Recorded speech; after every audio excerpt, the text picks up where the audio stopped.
Read the plate.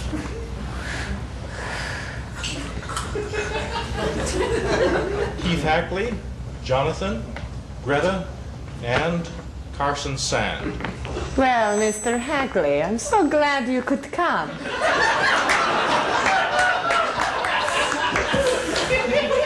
Well, thank you. It was really very nice of you to invite me. So could I not ask you to come after sending me such a splendid letter about my novel? Oh, it was really nothing. Oh? Mr. Hackley, did mean, you say one of the finest novels?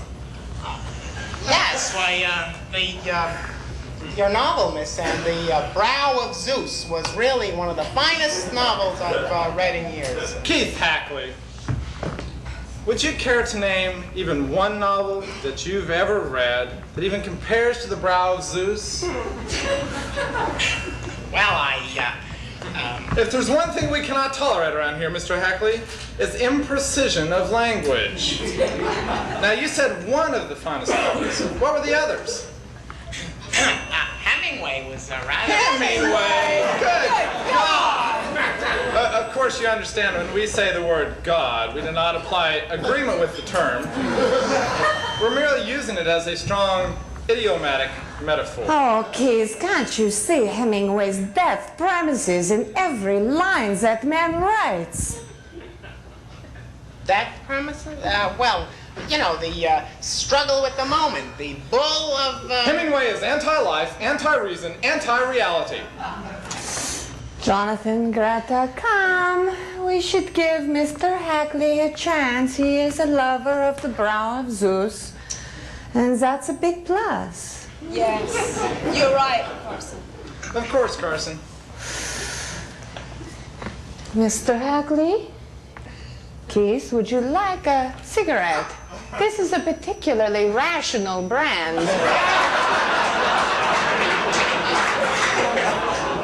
Rational? Why, no, thank you. I don't smoke, thank you. You don't smoke? Why not? Well, because I don't like to. You don't like to? You permit your mere subjective whims? Your feelings to stand in the way of reality and reason? But surely, Miss Sand, what possible reason could there be, other than liking it?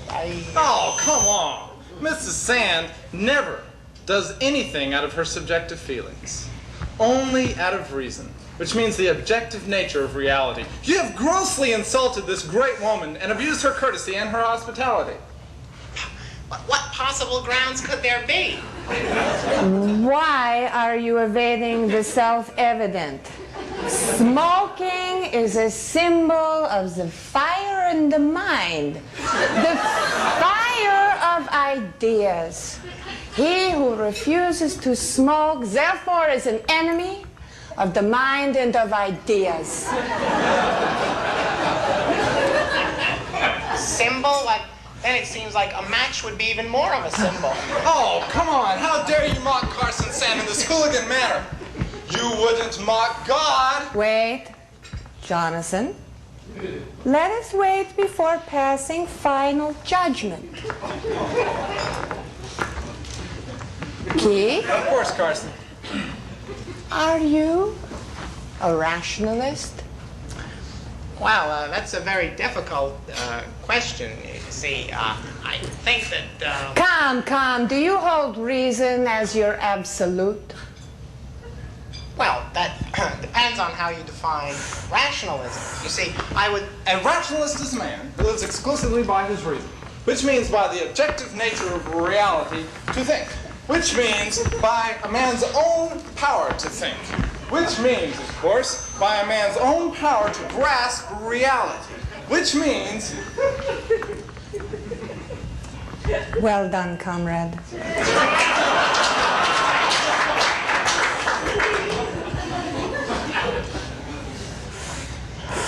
Mr. Hackley, We're being very patient with you. We extend every courtesy, every leeway to a lover of the brow of Zeus. Let me put it another way. Are you a mystic? A mystic?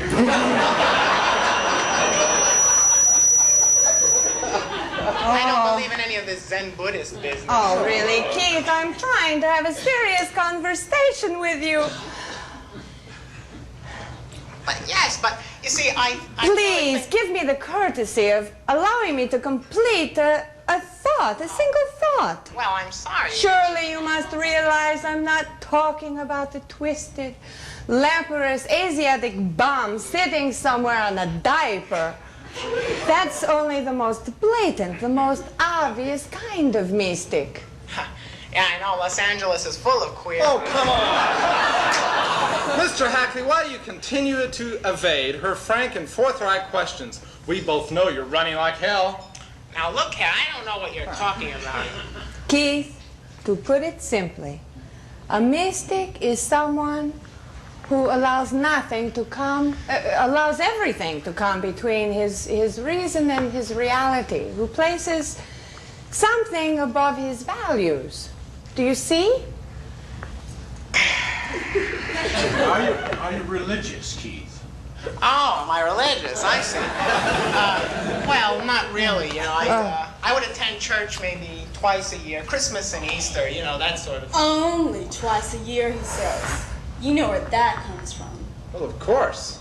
There's a passage on page 236, paragraph 2 of The Brow of Zeus, which explains this syndrome perfectly. Yes. And he allows his mere subjective whims and to come between. The subjective feelings? Yeah, I know. He's a subjectivist, no question. Of course. Well, look, I didn't know you people felt so bitterly about religion. Keith, our feelings do not count here. Reason tells us that religion is evil. Religion is evil, which means anti-life, which means anti-mind, which means anti-reason, which means anti-reality. Well done, comrade. Oh, look, I told you I don't take religion that seriously. My God, we are talking about life and death matters here. Doesn't he realize? Oh. Mr. Hackley, don't you take anything seriously? Keith, how could you? Mr. Hackley, perhaps we can approach this from a different level, through aesthetics. What composers do you like, for example? Oh, well, I like the standard, you know, Bach, Beethoven, Mozart. Oh. Your taste reveals your premises, your musical premises. Hey, Keith, how could you? I, who know the depth of depravity to which most men sink, even I have to ask myself, how can they? Beethoven, Mozart, who reek of naturalism, whose work tramples on values, whose every note displays the malevolent universe premise. Malevolent? Oh, Keith, can't you see the hatred of life in every note, every bar of music? Now, Keith Hackley, you said that you like The Brow of Zeus because you oppose collectivism and totalitarianism. Oh, is that correct? yes, exactly. You see, Well, now, how in the name of reason can you appreciate Mozart, who, on the malevolent universe premise, he's on the same premise as the collectivists that you claim to despise? You see, they are all part of the anti-life, anti-mind enemy.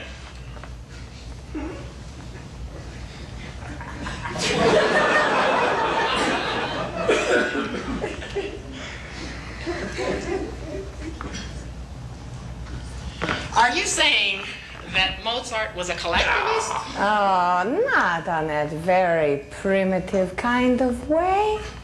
But the system of premises interconnect on a deeper and therefore on a more important level. Do you see? Keith, we like to ask a question of every new person we meet. Who in the Brow of Zeus did you find the most important character? Oh, well, I liked Joey Fontana. Joey Fontana!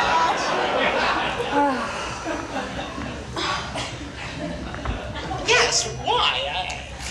Why, Keith? Why Joey Fontana? Well, he seemed to be on the side of the good. Freedom and a bright, good-natured fellow and... Oh. Joey Fontana, the very image of the nice, third-rate common man. And you choose him over a hero like Kyle Crane or Sebastian Del Rey. Well, they were okay. They just seemed a bit wooden and one-dimensional. Enough!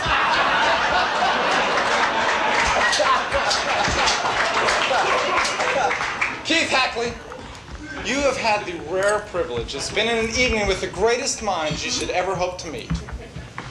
Carson Sand, Greta Lansdowne, and, of course, myself. And how have you treated this privilege above all? How have you treated Carson Sand? I have sat right here while you have committed unforgivable sins against Carson Sand. You have continually interrupted her in the middle of sentences, hardly allowing her a chance to speak. You've evaded every question which Carson or I have put to you. You continually to kowtow to us and the mystics, to us and Mozart, to us and all the depravities of our society. You criticize instead of asking questions. You mock like a hooligan instead of showing the proper sort of reverence. And to whom, Keith Hackley? To this woman. To this woman, Carson Sand, who's brought to the world the knowledge that A is A. And that 2 plus 2 equal 4. Finally, Keith Hackley, you have capped your crimes by saying that your favorite character was Joey Fontana, the perfect image of the mediocre, the nice guy, the second-hand. Keith Hackley, you have damned yourself forevermore. Yes, Keith Hackley. Yes, you've made your choice, and you've only left me one alternative. I must ask that you leave this house, never to return again.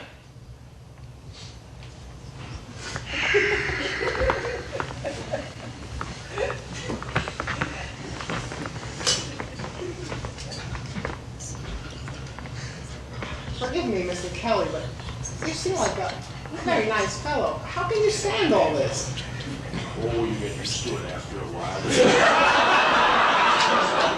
This goes on almost every evening.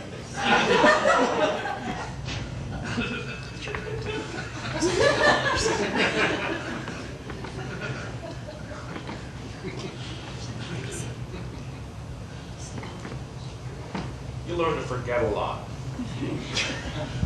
Sit on the couch, say yes every now and then. Oh hell, it's a living.